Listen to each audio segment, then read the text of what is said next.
Hi everyone, welcome back to my channel. In this video, we're going to be talking about how to do a blog post from the very beginning to the very end. So I'm going to walk you through all of the steps. Now, as you may or may not know, I tend to batch my blog posts. So I typically will take about a month and I'll write enough for a quarter or 6 months of the year or something like that. This time we're doing something really crazy where we're gonna try to do all of the blogs for the whole year, so wish me luck on that one. But as far as what I do when I do the blogging situation is the very first thing I'm gonna do is come up with an idea, obviously, because you need to know what you're gonna write. When it comes to coming up with ideas, I know that some people, I feel like you're one of two camps. You're either one of those I have no ideas and no idea what to do, or you're me and you're I have so many ideas that I can never ever in my life do all of the things that I want to do. So whether you're on one camp or the other, I actually have a video, I think, for both. They might be about products, but they work for blog posts as well. They're very similar. So I'll link those down below so that if you're in one of those camps, that'll help you come up with some ideas. But basically, my main suggestion is to keep a list of things as they come, because typically when you sit down to be oh, I need to come up with all the blog posts, it's a lot harder than if you are just oh, hey, that would be a good blog post. So just as you're going about your day, when you think of something, write it down. I typically keep mine in a note in my phone, and then I'll transfer it to my bullet journal, because that's where I like to keep everything so that it's all, nice and concise and together, so that I can remember it and refer back to it later. So I just have a page that's blogging ideas, and I just write all the things that I would like to do in there. So when it's time to go for a blog, the first step is just to pick which one you're gonna do. Now, I don't do this one at a time. I used to write a blog every week, and I would just be okay, what do I want to write this week? What do I want to write next week? But now I find it so much easier if you actually plan ahead of time. So I started planning. At first I did a month, so I would pick out, my 4 blogs for the month, and then I started doing longer term. And now what I do is actually a full year-ish or longer, just depending on what I'm gonna do. So I have this really fancy system. It's not fancy at all. Where I literally just write out all of the dates that I publish the blog posts, and then I just write the idea next to them. Now, I will say I like to use regular pen for the dates, and then for the ideas, I do use the friction pens, because that way if I need to change something, I can just, erase it and change it up. And then I start with that because it's longer term, and so I can, fill up a whole page. And then I also use sticky notes for the shorter term. So the blues on this side are blog posts. I do some, I do videos and blogs, so that's why this looks insane. But blog posts are usually right there. So I like the sticky notes as well, because you can peel them off and move them around if you want to change things up, because I find that a lot of times you do want to change things up, because sometimes you want to talk about a product and the product's not ready, or you find something else that's more important, or something crazy happens and you need to address it. So all of that to say, schedule out your blog posts ahead of time.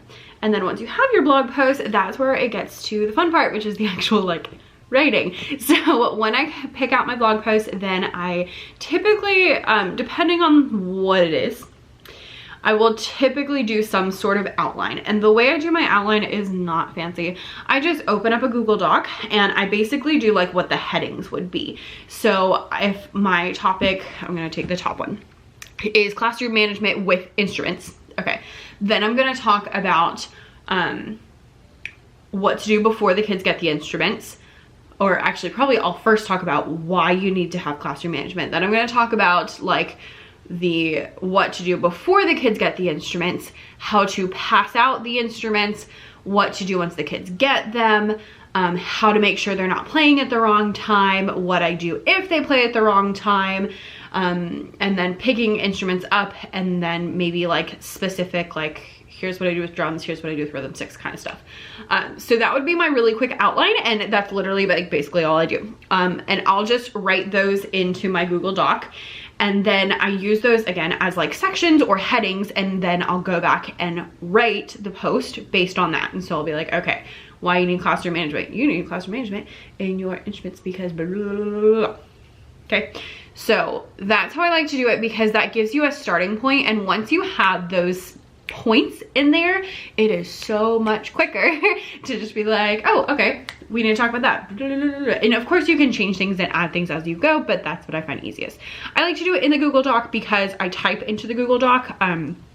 That way I have a backup of all my blog posts in case something were to happen. So that is how I do that. So let's pick a blog post and get started.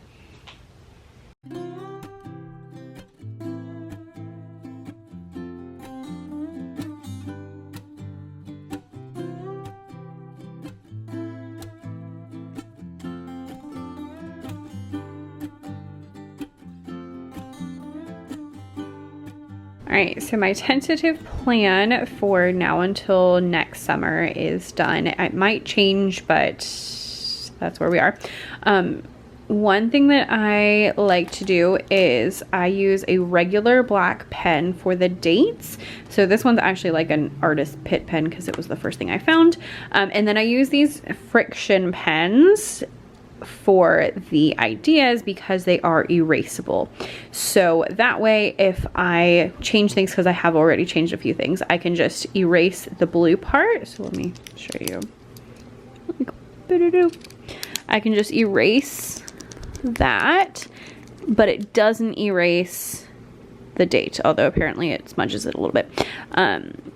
So that has been really helpful as I change things up to make sure that I do not, like, you know, destroy the whole thing. So that is where we are, and I'm gonna get started. Now, I will mention a couple of the things on my list did not make it here because you have to, you know, pick and choose because there's just, frankly, not enough days, which is like the biggest problem. I tell my husband all the time, I'm like, if there was a way that I could just not sleep, do you know how much I would get done? Like, I lose so much time in sleeping, but if I don't sleep, then I'm really tired and then I don't do anything. So anyway, there's never enough days, there's never enough time, so you have to pick and choose. The things that I did not pick, I'm gonna make sure I put onto my list of ideas in here.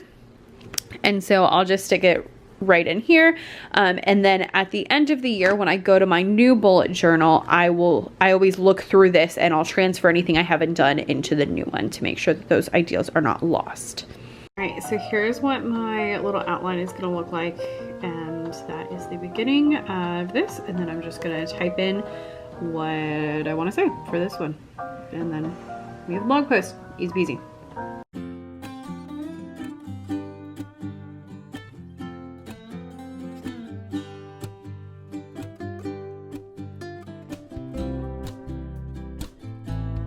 Okay, so once you're finished with writing the blogs, your next step is going, well, at least the way I like to do it is I write my blogs and then I'm gonna do graphics. The reason I do this is that then I'm going to go through and edit and get everything like into the actual blog post once this is done, because you saw I write them in my Google Doc. I'm gonna get the graphics ready to go, and then I'm gonna put it all together and edit, revise, all of that good stuff as I am putting it together. That seems to be the most efficient way for me to do this, and so that is how I'm going to do it. I just go to Canva, and if you're looking in Canva, here we'll do a really, really fancy tutorial for you. If you're in Canva, you want to come over here to create a design, and then there's a whole bunch of different things. If you don't use Canva, by the way, it's a free design software. Facebook cover, I think, is what I typically use for this, or Facebook post is what it is. And I do one Facebook post and then 2 to 3 Pinterest graphics, which you can find if you just like search, and it'll show you the different all the different things that you can do. So I have a couple that are just already ready. Once I look for them, I'll just go through here. You can see if you come over to the side, then you can look at the top, it says templates, and then you can pick, you know, blog, Pinterest, summer, quote, collage, all those things. And you can go down here and it gives you a whole bunch of different templates. Once you pick a template, then you can very easily, just like if you like, oh, actually I do kind of like this one. Can I, here, I'm gonna make a copy, and then we'll see what that one was. So that one was cute. replace current page. Okay, so now I have a new little template, and I'm gonna switch out some of the things. So first things first, I'm gonna switch out the colors for my colors. So these are my brand colors. You can save them in Canva. I think I'll do pink and blue. Let's do pink for now. And if I don't like that, I can change it later. And then for the background, let's do navy, I think. And then I will also swap out the words for the fonts that I typically use and change the colors and all of that good stuff. Now, I know this seems like kind of a lot of work, and honestly, it is a lot of work for one, but once you have a template you like, you can use it multiple times. Do make sure you change the words in the pictures, because Pinterest can like sense that it's the same words or it's the same pictures and think it's the same pin. So make sure you use different pictures, different words, so that it knows that it's a fresh pin whenever it is posted. But these graphics just go into my blog post, so I'll show more of that once I'm done with all my graphics and I start putting my blogs into the blogs. All right, finally we're to the actual like adding the blog post in. So the first thing I do is type out a title, and then I check my little like heading thing to make sure that my headline analyzer approves of it, and as long as it's in the green, I am cool with it. So then after that is done, then I copy and paste the text of the blog post out of the Google Doc where I wrote it. I'm going to go through and be like adding links, editing, revising, adding photos, all of that kind of stuff. The first thing I'm going to do is add a link to my email list. So in pretty much every blog post, I add a link to my email list, and I just have that in a separate Google Doc that just has like my little blurb of like, hey, you should download my freebie because blah, blah, blah, blah, and then the link. That way I don't have to go searching for the link and trying to find it, and I don't have to retype that paragraph every time, yada, yada, yada. So that is in, and then I'm adding my first graphic. Now you can see I'm adding the alt text to it. The alt text is what people who have screen readers will be read to about your photo. So you want it to explain what your graphic is, but Pinterest and Google also use it for SEO purposes. So you also want to make sure that some of your keywords are in there. So what I typically do, and I don't know if this is the best thing to do, but this is just how I've been doing it, is I'll say a graphic that says, and then whatever words are on the photo, with a photo of, and then describe the photo. So here it'll say like a music teacher holding a set of Kaboom rhythm game cards or something along those lines. And then I'll say from a blog post about, and then like the title of my blog post, from Becca's music room, so that I have lots of keywords in there. And then I also have my name in there as well. I went to Google Photos because I wanted to download some other photos that I want to add into the blog post. So Google Photos is how I store all my photos. You can get the app on your phone, and then when you open the app, it'll automatically upload all the photos that you've taken that are new into Google Photos, and you can store them all there. It's excellent. You can get it from any computer, phone, all that kind of stuff. And what's really fun about it is that you can search. So you saw me, I just literally typed in Kaboom, and it can read the photos, and so anything that said Kaboom on it popped up, and then I was able to find them.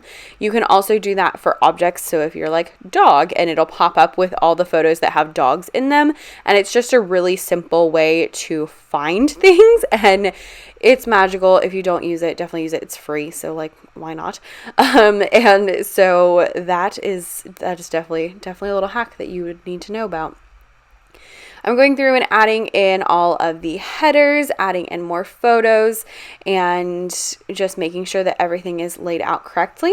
And then you can see here I'm adding in a custom URL. So if you are a TPT seller, you can go to your dashboard, go to traffic, and then click on URL builder, and it will create a custom URL for that blog post, so that when I go to my traffic tab, I can see that traffic has come from this blog post. It's really handy in analyzing your traffic and seeing where your traffic's coming from and what all is, you know, like working or not working. You can see, is it converting? Is it not converting? How many people are coming from this blog post? And it just gives you a lot of helpful information that can really help your marketing and seeing, you know, like what you should do in your marketing, how to improve, and all of that good stuff. I also like it in particular since I do a video and a blog post that go together. I have separate links for each one so I can see if the video or the blog is doing better than the other one. Next up, I'm doing some SEO stuff. So I just enter in my key phrase and then edit the slug. The slug is the part that comes after your normal URL. So like beccasmusicroom.com/ whatever you write, and then editing the meta description, which is what pops up on Google when people see it, you know, like in the search results. So you want to make sure that that is something that you want to click on, but also has your keywords in there too. Then I'm looking through my Yoast SEO suggestions, and it's telling me some things that I need to do. And so specifically it said that I was over optimized, which I thought was kind of funny. SEO is so funky because you want to like be optimized for SEO, but then you can be over optimized and like, what the heck?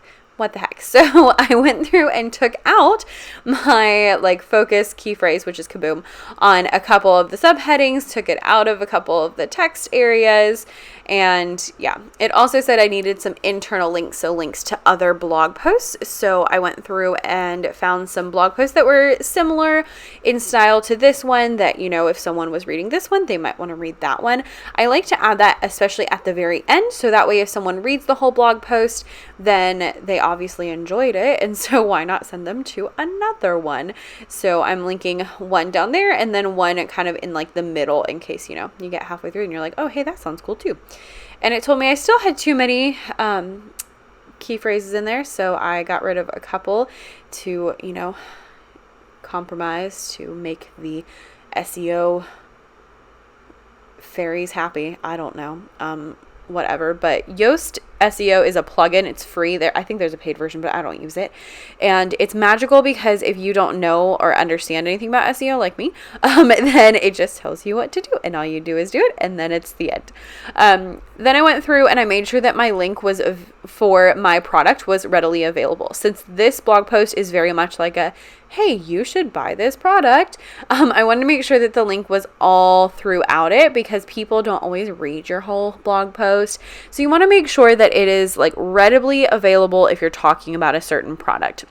So I went through and added it in a couple of different places. And then I'm also going to link all of the photos that have photos of Kaboom. I'm not going to do it to every graphic, but ones like this one where you can see the product, and even this one because you can see the product again, I linked so that way people can click on the photo and go there, and it's just like an easy way to do it. I didn't do it in this one, but I do sometimes really like to have the actual like product cover in my blog post because that's an even easier way to see like, oh, hey, this is the product. Let me click on it and go buy it. So think about it that way. I also try to make sure that somewhere near the end of the blog post is a very clear call to action that's like, hey, come buy my blog post or come buy my product, because that's just a really good way to get people as they're, you know, done reading. Switched out some of the categories. Added some tags to help people find other, you know, relevant things that are similar to this one. And then it's time to schedule this sucker out. So this one is all the way done except for when it launches. I'll have to add the video. I'll add the video when the video is live to the blog post, and then it will be totally done. But here is what it looks like. It's going to be out actually this week, so that's exciting. And I'm really excited because this is one of my best selling products, and so I'm really glad to have an actual blog post where it's like really explained in detail, and also hopefully we'll get a few more people to purchase it. All right, friends, that is how you blog from beginning to end. A couple of things that I want to mention. Number one, never, ever, ever edit as you write. It's really hard, but seriously, just type, and then you can go back and edit later, because your editing brain and your creative brain are not the same. So you don't want to mix those two. That's why I really like writing into a Google Doc and then adding it into my actual website. Also, that gives me a backup, which is nice. You know, in case anything were to happen, I still have those words that I wrote. Number two, you may have noticed that I did not put any ads on my website. I do have a Google AdSense account, and I used to do ads on my website, especially when I first got started. But recently I've really been thinking about it, and I've kind of tapered off and like put them in some and not others. And what I've come to the conclusion is that you only get paid for ads when someone clicks on an ad and then purchases something, which means that they're clicking away from your website and buying something else. So if I have a blog post that I want you to purchase my things in, then I am no longer putting my ads in there. My plan is to still do ads if I have a blog post that doesn't have any of like selling in it, but for things like this one that I just showed you, I really want, like, the whole purpose of this blog post is because I want people to know how to play Kaboom so that they will buy my Kaboom sets. And so because of that, I don't want them clicking off onto other random things. I want them to purchase my stuff. So that's kind of my take on it. If you haven't done like ads on your website, honestly, I would say just do ads for yourself. Or you could even do like straight up ads, like, you know, hey, click here to purchase, you know, this resource, even if it doesn't have anything to do with it. So that's my 2 cents at the moment, and that's, you know, totally opinion. And I thought I had a third thing, but now I don't remember what it was. So I guess that's it. The biggest thing with blogging is just not to take it too seriously. You don't want to get stuck on just like the kind of hamster wheel of content creating. Just write the blog post, make it happen. It's really not hard. It's really not difficult. The technical stuff is a little bit, especially like setting up, but especially once it's set up, and if you can even like hire that out, and then you can just like go and go and go, and it's nice and easy. If you have blogging questions, leave them down below. And if you want to do more blogging, then sign up for my blogging course. I'll leave a link to it down below. It's got lots of information. It's like my baby. It is so good. It has so much helpful, realistic, practical information about blogging to get you started and get you going. And if you've already started, there's still lots of really helpful things. So I'll link that down below too. Thanks so much for watching, and I'll see you next time. Bye.